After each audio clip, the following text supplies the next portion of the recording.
정한당 보살님이 홀로부터 읽어보세요. 홀로 앉아부터 읽어보세요. 네.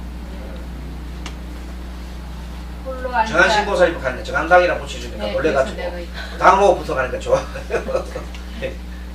홀로 앉아 늙음을 슬퍼하니 빈집의 밤 이슥하다. 빗속에 산 가일 떨어지고 등불 아래 풀벌레 운다. 백발은 멸하기 어렵다. 황금으로 어찌하리. 인생을 알고자 하는가 오직 부처가 있을 뿐. 네. 참 그 시를 읽는 그 목소리도 좋지만은 그 운율을 딱딱 맞게 읽어주시네요. 아주 시를 그 아저씨가 시를 써서 그런지 시인에 쓰셨는지 아주 참 잘 읽습니다. 홀로 앉아 늙음을 슬퍼하니. 그러니까 이 사람이 현재 어느 나이가 들어가지고 산속에 이제 왕묘가 지금 들어가 있어요. 그래서 빈집에 홀로 있으니까 밤이 이삭하단 말이에요. 근데 밤에 비가 툭툭툭 떨어지고 있어요. 그래 밤에 비 속에 산 과일이 지금 도둑도둑 떨어진단 말이에요. 감이 떨어지듯이 떨어진단 말이에요. 그럼 등불 아래 밤이니까 등불 아래 풀벌레가 온다. 근데 백발은 면하기 어렵다. 지금 이 사람은 나이가 이제 100발이 됐죠. 예, 그리고 황금을 어찌하랴. 인생을 알고자 하는가 오직 부처가 있을 뿐 그랬지요. 이 마음속에 부처의 마음만 들어있구나 하는 그 참으로 들어보니까 참 어찌 보면 이게 수행하는 그 모습이다 그죠. 정말로 마음의 탐욕의 마음은 절군 해탈이 아니며 성내고 어리석은 마음은 절군 해탈이 아니다. 뜻대로 하고 여유있게 하라. 부처님이 말하는 선정의 세계는 언제나 우리에게 진정한 휴식을 갖게 한다 하는 그런 내용입니다. 그 다음에 53페이지 보면 감각의 소멸이라는 68경이 있어요. 역시 우리가 지금 보는 경들은 자압안경에 나오는 경들을 줄인 겁니다. 자압안경 68경에 감각의 소멸. 요거는 맨 처음에 첫 귀절이 눈과 빛깔의 관계에서 눈의 지식이 싹 든다. 이 말은 맨 처음에 이 말이 처음에 스님이 마음이 생겨날 때 자 육根과 육경이 부딪힌다 그랬죠. 육根과 육경이 부딪히는 것을 맨 첫째 눈과 빛깔의 관계에서 눈의 지식이 싹 든다는 곡이 맨 처음에 그 촉 단계 촉. 맨 처음에 촉. 육근과 육경이 부딪히는 걸 말해요. 자 육근 중에 하나가 눈이죠. 눈이고 육경은 빛깔이죠. 그렇게 서로 관계에서 부딪혀서 뭔가 눈의 지식이라는 것은 눈의 식이에요. 안식. 자 눈은 안이죠. 안. 빛깔은 색이에요. 안과 색이 만나서 눈의 지식, 즉 안식이 생겨난다 이런 겁니다. 아까 분명히 여러분 마음이 어디서 생겨난다고 했어요? 육근과 육경이 부딪히는 마음이라는 겁니다. 다른 거 아니에요. 간단해요. 원리가. 자 그렇게 일어나는데 그렇게 일어나면 바로 느낌이 일어난다 그랬죠. 그래서 두 번째 눈과 빛깔과 지식의 이렇게 생기로부터 바로 촉감이 발달한다. 감각이란다. 그래서 두 번째는 감각이가 수예요. 촉수. 그래서 촉감이 발달하면 그 다음부터는 좋은 것은 이렇게 막 받아들이죠. 나쁜 것을 밀어내죠. 이런 단계가 상이에요. 수상이라는. 그리고 순식간에 결혼, 그 다음부터 순식간에 결혼 사건들이 막 일어나는 겁니다. 좋은 걸 막 밀어내고, 좋은 거는 받아들이고, 나쁜 거 막 밀어내는 실제 행위. 그 행위 일어난다. 그러고 난 다음에 눈, 귀, 코, 혀, 몸, 뜻을 통해서 완성되어 가지요. 완성되어 가면서 결국 촉감의 소멸을 깨닫고, 여기 이제 식이에 촉감의 소멸을 깨닫고 나면 눈과 빛깔의 지식의 소멸을 가져온다. 결론적으로 이 식이 되고 나면 그 식이 나중에 기억 속에 저장되지요. 기억 속에 저장되면서 소멸돼 버립니다. 일단은 소멸돼. 여러분 기억에 들어가고 나면 일단 생각이 소멸된 겁니다. 그런데 언젠가 다음에 어떤 원인에 의해서 원인과 어떤 조건에 의해서 다시 그 기억이 되살아나지요. 그런 겁니다. 일단은 여러분 생각은 이미 어디에 들어가요? 기억이 저장돼 버립니다. 그러고 난 다음에 언젠가 그 인연에 의해서 조건과 원인에 의해서 다시 그 기억이 살아난단 말이야. 그렇게 해서 소멸된다. 기억 저장된다. 그래서 성적의 고요함은 이렇게 소멸의 법을 깨닫게 한다. 그러니까 모든 게 이 우울증이 걸린 사람들은 아까 전에 뭐라 했습니까? 한 생각이 머물러 있잖아요.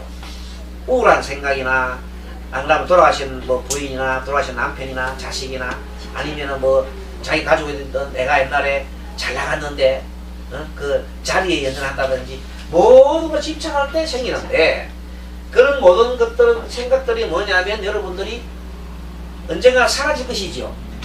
영원한 게 아니야. 영원한 게 아닌데 집착을 한다는 것은 어리석은 거죠. 그래서 빨리 이 무상과 무아를 빨리 알아라. 그래서 우리 부처님께서 발견하신 위대한 진리가 바로 무상과 무아예요. 무상과 무아야말로 부처님이 까닭이고, 이 무상과 무아 때문에 인류가 자비로워지는 겁니다. 무상과 무아가 없으면 인류가 자비로워지지 않습니다. 무상하기 때문에 집착하지 않고, 집착하지 않기 때문에 어디든지 이기심을 내지 않는 거예요. 분별하지 않고. 또 여기 있는 무아이기 때문에 서로가 연결되어 있죠. 하나죠. 우리가 하나, 각자로 보는 게 아니라 하나란 말이야. 개별로 보는 게 아니라 하나 전체로 보기 때문에 우리가 소위 말하는 우리 인류 공동체는 그러잖아요.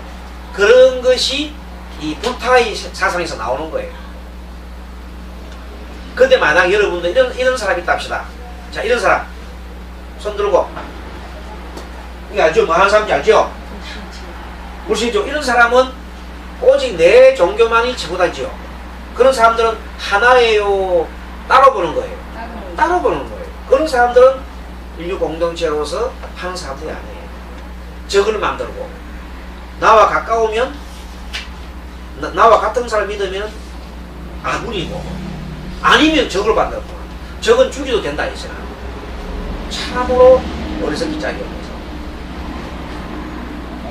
그래서 아프리카에 살고 있는 많은 사람들이 배고픔을 있는 사람이 있을 때 막 우리가 도와주잖아요. 스님도 그런 그 구호기금에 한 달에 얼마씩 내가 기금을 출연하고 있습니다. 근데 모든 사람들이 그렇게 해서 공동체 하고 있는데도 한 이곳에는 줄 딱 끊어놓고 계속 그 죽이는 거예요. 이스라엘, 팔레스타인. 아시죠? 계속 그 죽이고 계속 죽이고. 그리고 원망을 낳잖아요. 그런 것은 하나가 아니라는 거죠. 그렇습니다. 그래서 그것은 법을 바르게 깨달은 것이 아닙니다. 무상과 무아를 아는 것이 아닙니다. 다행히 지난번 교황님이 우리나라 왔을 때, 그때는 아마 이분이 무상무아를 알아서인지 어쩐지 모르지만 그래도 이 기독교 밖에도 진리가 있을 수 있다 이렇게 공언을 한 거예요. 큰 발전이죠. 자, 진리가 기독교 안에만 있는 게 아니라 진리라는 것이 기독교 바깥에도 진리가 있다 이렇게 봐는 거예요. 큰 발전이지요. 우물 안에만 진리가 있는 게 아니라 우물 밖에도 진리가 있다. 그 말 맞잖아요. 그건 확실한 답이지. 그렇기 때문에 소위 말해서 성경만 진리 말씀이 아니다는 것입니다. 그리고 불경에도 진리가 있고 모든 공자님이나 좋은 그런 진리가 있다는 뜻입니다. 그렇게 그분이 그렇게 그 정도의 큰 마음을 가진 분입니다.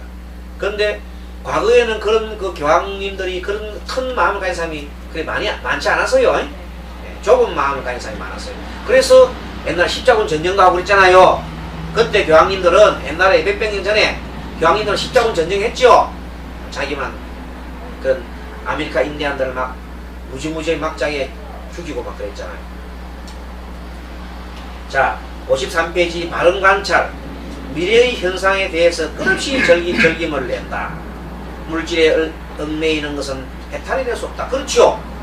물질에 얽매이는 것은 해탈할 수 없어요. 여기에 무소유가 돼야 정도 최소한 무소유가 돼야지. 이 제4성 들어가기 위한 단계가 무소유인데 무소유 정도는 돼야 되지. 그래도 벗어나지 못하면 생사병사에 벗어나지 못합니다. 자, 집착이 벗어나지 못하는 집착이죠. 올가미. 탐진치의 집착은 올가미. 그 올가미에서 벗어나지 못하면 생로병사에 벗어나지 못합니다. 이분들이 현상의 집착함과 현상의 소멸을 똑바로 관찰하라. 그러니까 중생이 중생 노릇만 하는 것은 여러분들 뭡니까? 탐진치에 집착하는 거지요. 그러니까 그것이 중생 노릇이야. 그 탐진치에 집착하지 않으면 그 사람들은 뭐예요? 부처라고 일어나는 거예요. 자, 그래서 미래의 집합이 아니고 미래의 집착이 미래의 집착. 네, 미래의 집착이나 현상에 대해서도 선정을 익혀 안으로 마음을 가라앉혀야 한다. 그래서 결론은 뭔가 하면요. 자, 우리가 알아차림을 해야 되는데, 알아차림이라는 것은 한마디로 알아차리는 것이 마음입니다. 마음으로 알아차림하죠. 그죠? 그게 알아차림은 마음이라는 것은 한마디로 말해서 인식하는 거지. 인식하는 거야. 그러니까 인식하는데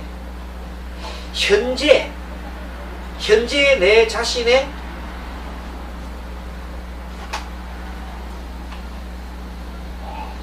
몸을 관찰하고 몸을.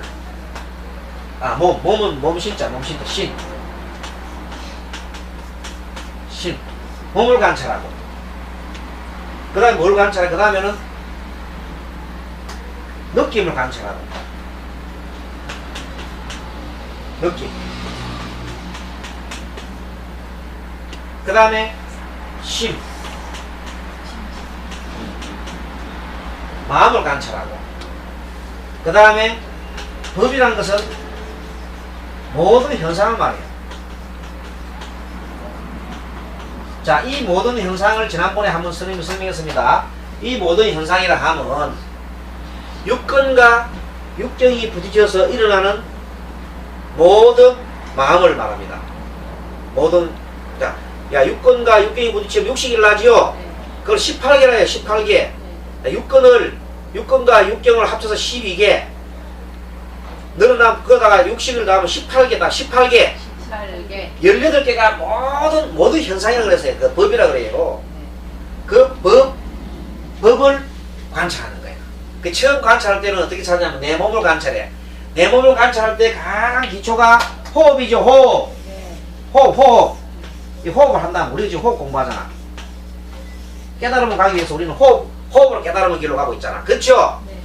그러니까 호흡으로 깨달음을 길로 가고 있는데 이 몸에 대해서 먼저 알아차림하라는 거예요. 부처님께서 말씀하신 거예요.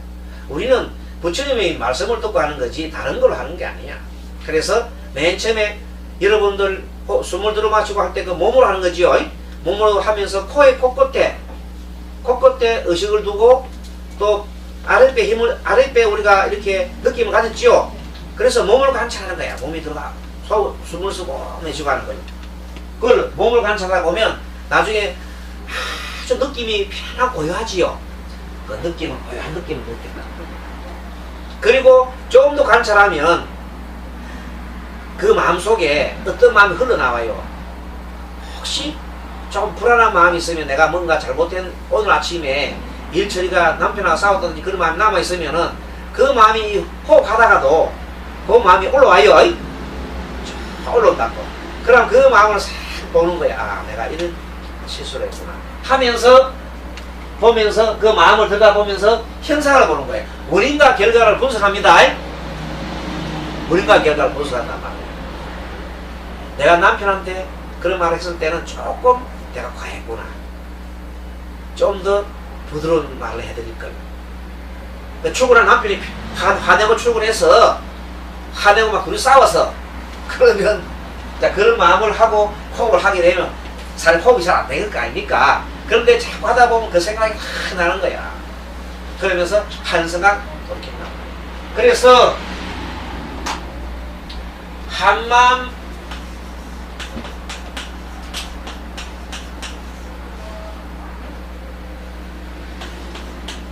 돌이키면 한 마음을